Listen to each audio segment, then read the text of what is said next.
Roll the tape! Hey Siege fans, I'm your host Seltzer, and it is my pleasure to welcome you to Operation Shadow Legacy, the biggest season yet to come to Siege. We're still coming at you from the comforts of our own homes, and we're excited to share what's coming up with the help of our very own Ubisoft news team.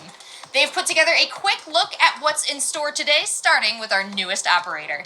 Most of you know him as Sam Fisher, but at Siege, we like to call him Zero. You should know better than to write me off.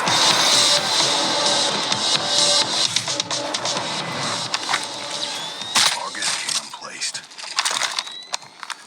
In Operation Shadow Legacy, a legend steps out of the darkness and into the light as Sam Fisher comes to Rainbow Six Siege. Armed with a powerful new intel gathering gadget, a deadly new assault rifle, and a gruff demeanor honed over years of fieldwork, Fisher steps into his new call sign, Zero, with all the swagger you'd expect from an icon. Shot. But Shadow Legacy is about more than one operator.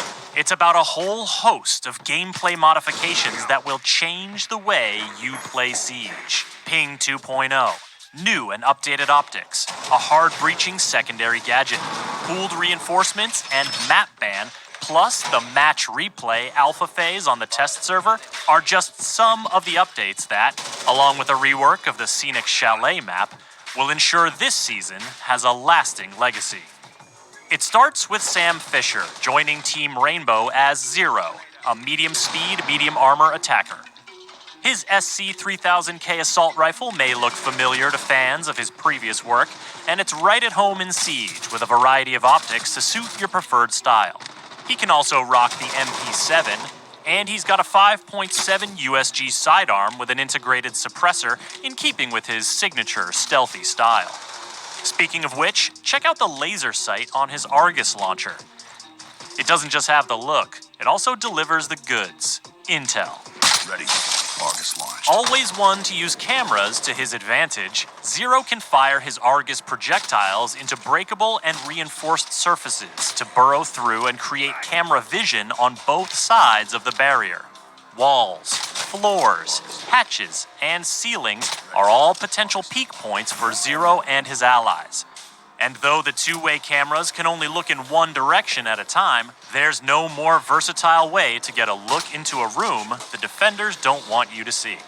Even if they can't burrow all the way through, Zero's camera projectiles will still stick into most surfaces, opening up a world of possibilities for cheeky new camera placements. Cam deployed. And it's not just intel they'll be gathering. Each Argus projectile can fire a single laser to destroy enemy gadgets or deal minor damage to enemies themselves. Zero's gadget is a powerful new tool for the attacking team, so defenders will want to keep their eyes and ears peeled. The projectiles make a distinct sound when burrowing into place, and can be easily destroyed with a bullet. Electrified surfaces will destroy the projectiles on contact.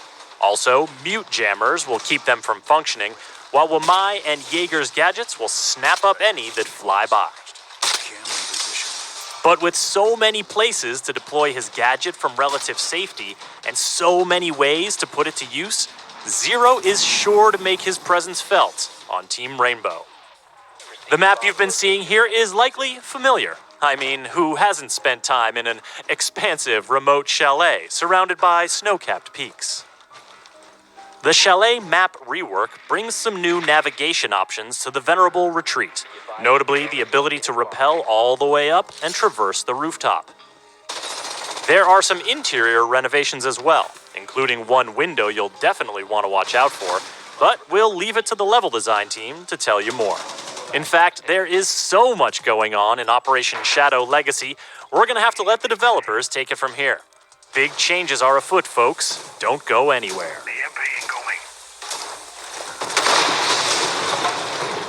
I told you it was a big season. Now let's dive in and take a deeper look at our map rework. Chalet, here we come. Coming back to Chalet was really exciting, and it brought me back to my earlier years playing Rainbow Six, going through the woods with my squad, going towards the objective. And that's the same kind of feeling I have right now when I look at Chalet. Things we wanted to improve was the objective, making it a bit more fair on attack, and on defense, making it a bit more interesting. The way you attack the map now is completely different than before, simply because we added repels in the map. You can move on the roof, that's completely different. The way you get line of sights into rooms and stuff, it's a simple thing, but for the map, like, it changes the whole dynamic. The only big change, I guess, in objective location is that trophy is not an objective anymore. So now you have kitchen and dining instead of having trophy, because we added the new stairs and trophy. So the basement is pretty much all there. Only for one major difference, which is something new, is that we connected the hallway that people call blue. From the stairs, you can go to the hallway and into cellars. Cellar, we made it a bit different to help a lot of the defenders. So the garage door is a really cool way to attack the objective, and we didn't really want to change it too much. The only thing we did is add a window right above the garage door, making it so defenders can peek through the window and put pressure, and it just makes it so the gameplay is a bit more interactive during this phase of the attack, instead of just being the attackers opening the wall and that's it. Operation Shadow Legacy marks the first time recruiting a known operator into Team Rainbow. Let's see what it takes to bring a legend like Sam Fisher into Siege.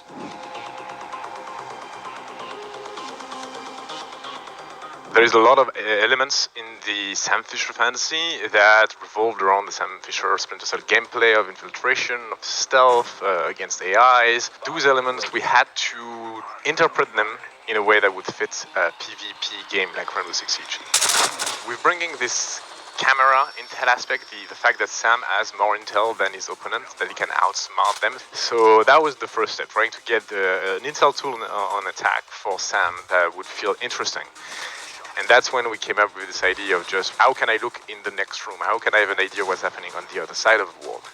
And that's where we came up with the idea of the camera drilling through the wall to give us information on the other side. When we started using that concept, which we felt was awesome and very natural in Siege, and as well also very Sam Fisher, we wanted to also have this gameplay that is so common to every iteration of Sam, where you are in those intel tools, but you don't just collect information, you also wait for the right time to act. And that's when we came up with the idea of this one laser shot that the camera has, because the fantasy of having a gadget embedded in the camera was strong, and also since the laser is visible and make noise, it is relevant for Zero to actually look at the defending team and maybe wait for them to be far away to use their gadget to not betray the location of your camera. And that gameplay of being in a cam and watching the defender pass by and wait for the right time to use the gadget is, to us, very Splinter Cell.